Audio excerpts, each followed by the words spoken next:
بسم اللہ الرحمن الرحیم۔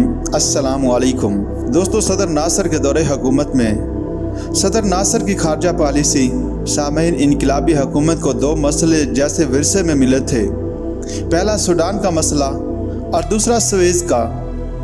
سوڈان کے معاملے میں انقلابی کونسل نے بڑی فراخ دلی کا ثبوت دیا اور سوڈان کی تمام جماعتوں سے گفت و شنید کر کے طے کیا کہ 3 سال بعد سوڈان میں مصر اور برطانیہ کی مشترکہ حکومت ختم ہو جائے گی اور اہل سوڈان خود یہ فیصلہ کریں گے کہ وہ مکمل آزادی چاہتے ہیں یا مصر سے اتحاد۔ انقلابی کونسل کو یقین تھا کہ اہل سوڈان کی اکثریت اتحاد کے حق میں فیصلہ دے گی، مگر اسے مایوسی ہوئی کیونکہ اس دوران سوڈانی رائے عامہ مکمل آزادی کی طرف مائل ہو گئی اور 1956 کے آغاز میں سوڈان آزاد ہو گیا۔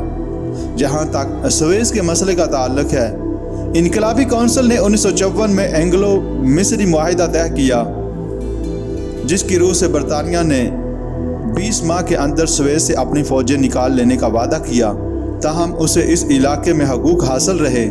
انقلابی حکومت کی یہ ایک سیاسی کامیابی تھی جس کے اثرات خارجہ حکمت عملی پر نمایاں ہونے لگے۔ مصر مغربی ممالک سے قریب آنے لگا۔ امریکہ نے مالی اور فوجی امداد کی پیشکش کی۔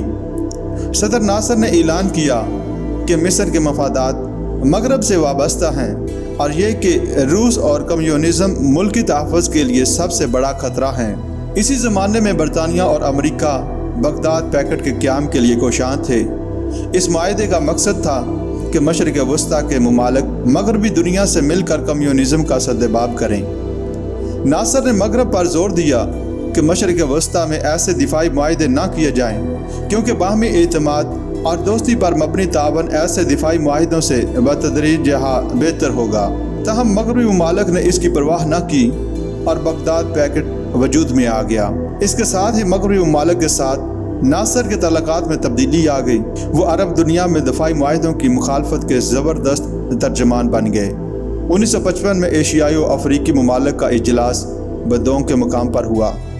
اس میں بھی وہ غیر جانبدار حکمت عملی کی حمایت میں پیش تھے۔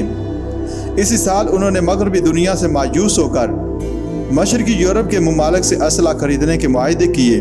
چیکوسلواکیہ نے فوجی ساز و سامان دینا شروع کیا۔ جنگ سویز کے بعد صدر ناصر پوری عرب دنیا کے عظیم لیڈر بن گئے۔ ان کا دعویٰ تھا کہ ان کی حکومت ہی فی الحقیقت عرب دنیا کی آزادی اور ترقی کی علمبردار ہے اور صہیونیت سرمایہ داری اور سامراج کے خاتمے کی علامت ہے۔ ناصر نے عراق، جہاں اس وقت بھی ہاشمی خاندان کی بادشاہت تھی، اردن اور سعودی عرب کی حکومتوں کو کڑی تنقید کا نشانہ بنایا۔ اس دور میں مصر کی حکومت مختلف ذرائع سے ان افکار کا زبردست پراپیگنڈا کرتی تھی۔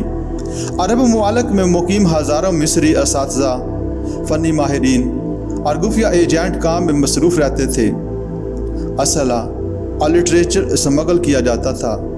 طلبہ اور بعض پارٹی کے ارکان بھی ہر جگہ بڑے فعال تھے۔ 1957 میں شاہ اردن کی حکومت کا تختہ الٹنے کی کوشش ناکام رہی، تاہم شام میں بعض پارٹی کے ارکان نے یہ کام بخوبی انجام دیا۔ شام کی نئی حکومت نے مصر کے ساتھ اتحاد کیا، جس سے عرب دنیا کے اتحاد کی امیدیں پیدا ہوئیں۔ تاہم ناصر کی آمرانہ پالیسی کی وجہ سے اتحاد ٹوٹ گیا اور عرب اتحاد کا خواب شرمندہ تعبیر نہ ہو سکا۔ الٹا یہ حکمت عملی عربوں کے باہمی اختلافات اور بے اعتقادی کا باعث بنی۔ 1959 کے بعد افریقہ کے 9 آزاد ممالک صدر ناصر کی توجہ کا مرکز بنے اور ان کی خارجہ حکمت عملی میں افریقی ممالک کی اہمیت بڑھ گئی۔ اس کی ایک وجہ یہ تھی کہ عرب ممالک میں ناصر کی مخالفت تیز ہونے لگی تھی اور اس کا پراپیگنڈا غیر مؤثر ہونے لگا تھا، جبکہ دوسری وجہ یہ تھی کہ ان سالوں میں افریقہ کے ممالک تیزی سے آزادی حاصل کر رہے تھے اور 1961 تک کم و بیش 20 ممالک خود مختار ہو چکے تھے۔ ناصر کی یہ کوشش تھی کہ انہیں اسرائیل کے اثر سے الگ رکھا جائے۔ افریقی ممالک مراکش، مالی، گانا اور غنی کے ساتھ صدر ناصر کے خصوصی تعلقات تھے۔ ان ممالک نے 1963 میں مشترکہ فوجی کمان اور مشترکہ منڈی کا منصوبہ بھی تیار کیا۔ قاہرہ ریڈیو سے مختلف افریقی زبانوں میں مخصوص انداز کے پروگرام نشر کیے جاتے تھے، جن کا لب و لہجہ انقلابی ہوتا تھا اور جن میں مغربی سامراج، سرمایہ داری اور قبائل عصبیت کو نشانہ بنایا جاتا تھا۔ صدر ناصر کو ترقی پذیر اقوام میں سماجی انقلاب کے ترجمان اور ہیرو کی حیثیت سے پیش کیا جاتا تھا۔ حکومت افریقی کانفرنسوں کے انعقاد میں پیش ہوتی رہی۔ کانفرنسیں قاہرہ، لیگاس، کناکری اور کیسابلانکا کے مقامات پر منعقد ہوئیں۔ غیر جانبداری اور روسی امریکی بلاکوں سے غیر وابستگی بھی ایسے اصول تھے جو صدر ناصر کی خارجہ حکمت عملی کی احساس تھے۔ وہ ہمیشہ ان اصولوں کے داعی رہے، تاہم اس غیر جانبداری میں ایک کونا جانبداری کا پہلو موجود رہا۔ وہ ایک طرف تو مغربی سامراج پر برستے رہے، لیکن جہاں روسی سامراج کے مکروہ عزائم بے نقاب ہوتے وہ چپ سادھ لیتے۔ ہنگری میں روسی تشدد یا مسلم ترکستان میں روسی رویے پر کبھی لب کشائی کی نوبت نہ آئی۔ ستمبر 1961 میں غیر وابستگی کے اصول نے نئی صورت اختیار کی، جبکہ مصر کے صدر ناصر، بھارت کے پنڈت نہرو اور یوگوسلاویا کے صدر ٹیٹو کی مشترکہ کوششوں سے 22 غیر وابستہ ممالک کی کانفرنس منعقد ہوئی۔ رفتہ رفتہ اس نے ایک تحریک کی شکل اختیار کر لی اور غیر وابستہ ممالک نے مل کر عالمی سیاست میں مثبت کردار ادا کرنا شروع کر دیا۔ 1955 سے جب کہ برطانیہ اور امریکہ نے بغداد پیکٹ کا اعلان کیا، ناصر کا جھکاؤ روس اور سوشلسٹ ممالک کی طرف ہو گیا۔ اسی سال ان ممالک سے اسلحہ خریدنے کے معاہدے ہوئے اور پھر اس رجحان میں اضافہ ہوتا چلا گیا۔ 1956 کے بعد صدر ناصر نے روس کے متعدد دورے کیے اور روس کی اقتصادی، فوجی اور فنی امداد پر مصر کا انحصار بڑھتا چلا گیا۔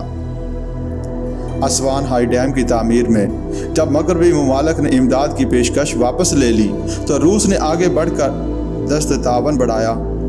اسی طرح 1967 کی عرب اسرائیل جنگ کے بعد روس نے بھاری فوجی امداد دے کر مصر کے نقصان کی تلافی کر دی، تاہم صدر ناصر نے روس کے ساتھ روابط اور مصر کے اندر کمیونزم کو باہمی خلط ملط نہیں ہونے دیا۔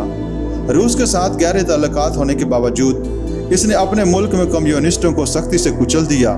2-3 ایسے موقع بھی آئے اس سلوک پر روسی رہنما خورشیف نے تنقید کی اور دونوں ممالک کے درمیان کشیدگی کے امکانات پیدا ہو گئے، مگر ہر بار خیر سگالی کے جذبات لوٹ آئے اور تعلقات دوبارہ خوشگوار ہو گئے۔ دوسری طرف امریکہ کے ساتھ صدر ناصر کے تعلقات میں کبھی گرم جوشی نہ آ سکی۔ امریکہ بہرحال یہ خیال کرتا تھا کہ مشرق وسطی میں کمیونزم کے پھیلاؤ کو روکنے میں مصر مفید ثابت ہو سکتا ہے، اس لیے اس نے مصر کی امداد جاری رکھی۔ 1958 اور 1964 کے درمیان امریکہ نے کم و بیش $1 ارب کی امداد دی، تاہم امریکہ کی طرف سے اسرائیل کی پشت پناہی ایک ایسا امر تھا جس کے پیش نظر مصر کے ساتھ اس کے تعلقات خوشگوار نہ ہو سکے۔ 1960 میں نیو یارک کے امریکی مزدوروں نے مصری جہاز کلوپڑا سے اس بنا پر سامان اتارنے سے انکار کر دیا کہ مصر ان امریکی جہازوں سے امتیازی سلوک کرتا ہے جو اسرائیلی بندرگاہوں میں لنگر انداز ہوتے ہیں۔ اس پر صدر ناصر نے عرب دنیا کے تمام مزدوروں سے اپیل کی کہ امریکی جہازوں کا بائیکاٹ کریں۔ اس کا فوری اثر یہ ہوا کہ خلیج فارس سے لے کر بحیرہ اوقیانوس تک کسی بندرگاہ میں بھی امریکی جہازوں سے سامان نہ اتارا جا سکا۔ آخر امریکہ نے مصری جہاز کا بائیکاٹ ختم کرایا، جس سے حالات معمول پر آ گئے۔ اس واقعہ سے امریکی وقار مجروح ہوا اور صدر ناصر کی آواز پر عرب اتحاد کا بے مثال مظاہرہ ہوا۔ برطانیہ سے مصر کے تعلقات مسلسل خراب رہے۔ برطانیہ کے خیال میں صدر ناصر کی پالیسی مشرق وسطی میں برطانوی مفادات کے لیے سب سے بڑا خطرہ تھی۔ 1963 میں رہوڈ ایشیا کے سوال پر صدر ناصر نے برطانیہ سے تعلقات منقطع کر لیے۔ یہ اقدام افریقی ممالک کی تنظیم کے فیصلے کے مطابق کیا گیا۔ جب 1962 میں فرانس نے الجزائر کو آزادی دے دی تو اس کے ساتھ مصر کے تعلقات خوشگوار ہونا شروع ہو گئے، یہاں تک کہ 1967 کے بعد وہ تمام مغربی ممالک میں سے مصر کے قریب تر ہو گیا۔ 1965 میں مغربی جرمنی نے اسرائیل کو اسلحہ فراہم کرنے کا خفیہ معاہدہ کیا تو صدر ناصر نے فوراً مشرقی جرمنی سے روابط بڑھائی اور وہاں کے صدر کو قاہرہ آنے کی دعوت دی۔ مغربی جرمنی نے پریشان ہو کر اسرائیل کو اسلحہ کی سپلائی روک دی، تاہم اس نے اسرائیل سے سفارتی تعلقات قائم کر لیے۔